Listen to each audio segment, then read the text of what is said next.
नमस्कार, आप देख रहे हैं मन्नत समाचार और हमें आज़ाद न्यूज़।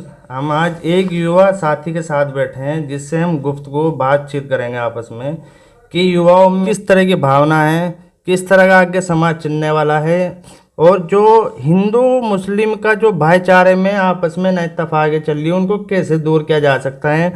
हमारे साथ में जो है हिमांशु चौधरी हैं जिनसे हम बहुत गहरे मुद्दों पर भी बात की जाएगी। जैसे युवा हैं और पुराने राजनीतिक ताल्लुक से भी जुड़ाव है इनका, जिसके बारे में उनसे भी बात की जाएगी। सबसे पहले मैं इनका स्वागत करूंगा अपने चैनलों में। भाई हिमांशु चौधरी, आपका स्वागत है। बताइए आप क्या कहना चाहेंगे। बहुत बहुत धन्यवाद आपका। मैं तो यही कहना चाहूँगा कि अभी जो खतौली विधानसभा पर जो अभी मदन भैया की जीत हुई है वो एक जीत हिंदू और मुस्लिम एकता का प्रतीक जो वहाँ के लोगों ने कायम किया था। जो पहले कुछ त्रुटियां रहीं कि वहाँ दंगे हुए, उस दंगे को हटा के जो भारतीय जनता पार्टी उसका लाभ लेना चाह रही थी वो ना लेके वहाँ के लोगों ने, वहाँ की आवाम ने, वहाँ की जनता ने जो फैसला लिया है मैं उनका समर्थन करता हूँ। और ऐसा भाईचारा, हिंदू मुस्लिम भाईचारा जो उन्होंने कायम किया है, मैं आशा करता हूँ कि आगे भी भविष्य में ऐसा ही भाईचारा जो है पूरे पश्चिमी उत्तर प्रदेश के अंदर होगा। अच्छा हिमांशु जी, मैं आपसे एक और सवाल करूँगा कि शामली में आज से पहले कुछ एक दंगे हुए थे कि जो कि उसकी आंच हमारे मुजफ्फरनगर आसपास एरिया में भी लगी थी, जिसमें आज तक के मुस्लिम हिंदू का जुड़ाव नहीं हो पा रहा था। लेकिन खतौली विधानसभा पे जीतने के बाद ऐसा प्रतीत हुआ कि उन चीज़ों भर के समाज आगे बढ़ गया और उसको पीछे कुचल दिया गया। क्या इस बदलाव के पीछे युवाओं का हाथ है या बड़ों का बदलाव का मामला नज़र आ रहा है? उस पर क्या कहेंगे आप? नहीं, ये जो बड़ों का तो है ही है, लेकिन जो युवाओं ने ये पहल की है हिंदू मुस्लिम भाईचारा जो है, क्योंकि कोई भी चुनाव हो, कोई भी रणनीति आप बनाओगे तो वो युवाओं के तहत बनती है। युवा जब जोश में होता है, युवा जब, मैं कई बार कह भी देता हूँ कि शहीदों का अपमान अब होने नहीं देंगे, गद्दारों को गलियों से गुजरने नहीं देंगे, नौजवान ताकत है अब मेरे वतन की, किसी बेगुनाह को अब मरने नहीं देंगे। यहाँ चलेगा तो ये जो चला है खतौली के अंदर, ये जो मुहिम जो छेड़ी है वो युवाओं ने छेड़ी है।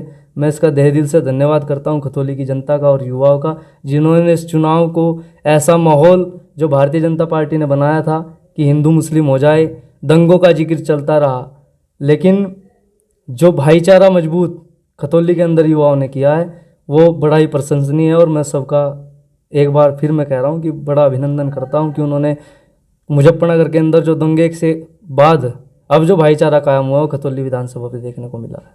अच्छा हिमांशु जी, एक बात है हमारी कि आप एक ऐसी जगह से आते हैं गोंगो विधानसभा क्षेत्र से, वहाँ लगभग आप ही पिछला चुनाव भी हुआ है, उसमें आपने देखा है कि इंदर सेन जी का भी रहा है, नौमान मसूद का भी रहा है, किरात सिंह जी का भी रहा है। तो उसमें क्या आपने खामियां देखी, क्या सुधार की आवश्यकता है, उस पर आप थोड़ी सी एक नज़र डाल दीजिए। गंगो विधानसभा में तो जहाँ तक मैं बात करूँ कि 22 का जो ये चुनाव गया है इसमें कहीं ना कहीं हिंदू मुस्लिम इफेक्ट रहा है। और दूसरा रहा है फ्री राशन वाला। अब फ्री राशन देने के बाद जो लोग किसान आंदोलन पर भी बोल रहे थे कि ये तो खालिस्तानी है, ये किसान नहीं है, बहुत से मुद्दे हुए।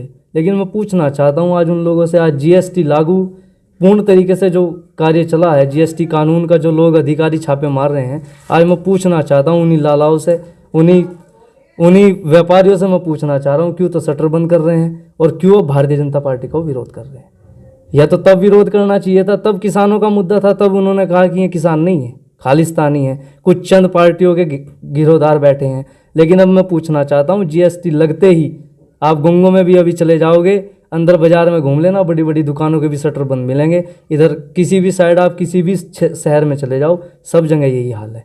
क्यों? क्योंकि आज उनके ऊपर आपदा आई है। तब किसान के आपदा आई, उस जन्मजाता ये जो अन्नदाता है उसके ऊपर आँच आई, तब कोई नहीं बोला, तब कोई व्यापारी वर्ग नहीं बोला, सब ने भारतीय जनता पार्टी जिंदाबाद के नारे लगाए हैं। किसानों को खालिस्तानी माना गया, उनके ऊपर गाड़ियाँ चलाई गई।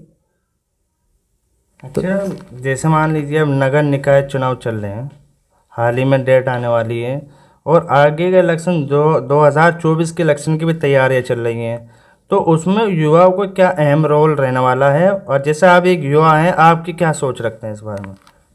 मैं मानता हूँ 2022 में कुछ हद तक इनका हिंदू मुस्लिम चला, लेकिन अब जो है, जो इन्होंने युवाओं की कमर तोड़ी है 4 वर्ष की भर्ती करके, जिनको ये अग्निवीर के नाम से कह रहे हैं, अब मैं मानता हूँ कि अब चुनाव जो होगा वो बेरोजगारी के खिलाफ होगा। हिंदू मुस्लिम एकता का प्रतीक जो हिंदू मुस्लिम एकता है उसको अगर कोई नष्ट करेगा उसके खिलाफ होगा, बेरोजगारी के खिलाफ होगा, बढ़ती हुई महंगाइयों के खिलाफ होगा। नौजवान जो है जाग चुका है, खतौली विधानसभा में आपने देख ही लिया है। ये मैं कहता हूँ, अपने और का तो मुझे नहीं पता, लेकिन पश्चिमी उत्तर प्रदेश के अंदर मैं कह सकता हूँ जहाँ भारतीय जनता पार्टी अपना निजी वोट उनको मानती है, एक समुदाय को नहीं बल्कि सभी लोगों को, हिंदू वर्ग को ज़्यादा वो अपना वोट मांगती है। खतौली विधानसभा पर वो साबित हो ही गया है। और आने वाला चुनाव जो होगा, बेरोजगारी, बढ़ती महंगाई और जो हिंदू मुसलमान एकता जो है, हिंदू मुस्लिम सिख ईसाई सबकी जो एकता आपस में है उसको बरकरार रखने का काम किया जाएगा सन 2024 के अंदर। एक आखिरी सवाल मेरा, राहुल गांधी भी एक युवा है, पार्टी से अलग हिसाब देखा जाए तो, जैसे वो भारत जोड़ो यात्रा चला के पैदल 6 महीने की पैदल यात्रा घूम रहे हैं, तो क्या इससे हिंदुस्तान पे कोई फ़र्क पड़ेगा? नहीं, फ़र्क तो देखो पड़ता है, कोई बड़ा कार्य कोई करे तो उस पर फ़र्क तो पड़ेगा, लेकिन मेरा अपना मानना है, जहाँ तक मेरी मानसिकता है, पहले उन्होंने भारत जोड़ो यात्रा को छोड़ के पहले अपनी पार्टी को जोड़ना चाहिए था। अभी आप देख लो राजस्थान में क्या हाल है। पिछला चुनाव जो गया है, सचिन पायलट के नाम पे चुनाव लड़ा गया। मेरे से ज़्यादा आप मीडिया के बंधु हैं, आप ज़्यादा जानते होंगे, सचिन पायलट के नाम से चुनाव लड़ा गया था, लेकिन सचिन पायलट को आज भी तवज्जो नहीं दी जा रही है। आज भी ये कह रहे हैं कि नहीं, सचिन पायलट कुछ नहीं है। लेकिन मैं ये कह रहा हूँ, अगर राजस्थान में उन्होंने सरकार बनानी है तो सचिन पायलट को आगे करना पड़ेगा। हिमाचल के अंदर आप देख लो, हिमाचल में सचिन पायलट जी प्रभारी थे, गुजरात के अंदर अशोक गहलोत जी गए थे। अब देख लो, गुजरात हार गए और उस शेर ने आवाज़ लगाई थी हिमाचल में कि आया हूँ तो चुनाव जिता के लेके जाऊँगा। आप देख लो, पूर्ण बहुमत से सरकार बनी है।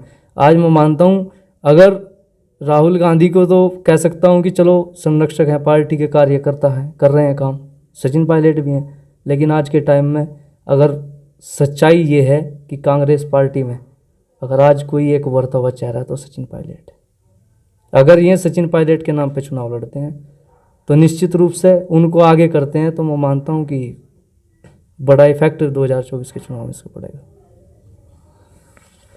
हम बात कर रहे थे हिमांशु जी, इन्होंने अपनी मन की बात रखी, युवाओं से जुड़ी बात रखी, हिंदू मुस्लिम के ऊपर भी बात रखी, और इन्होंने बताया कि भविष्य में आने वाला जो भविष्य काल होगा और जो लोगों की मानसिकता होगी युवाओं से जुड़ी हुई होगी, अच्छी होगी और सच्ची होगी। आप देखते रहिए हमारे चैनल, नगर निकाय चुनाव से अपडेट भी आपको देते रहेंगे।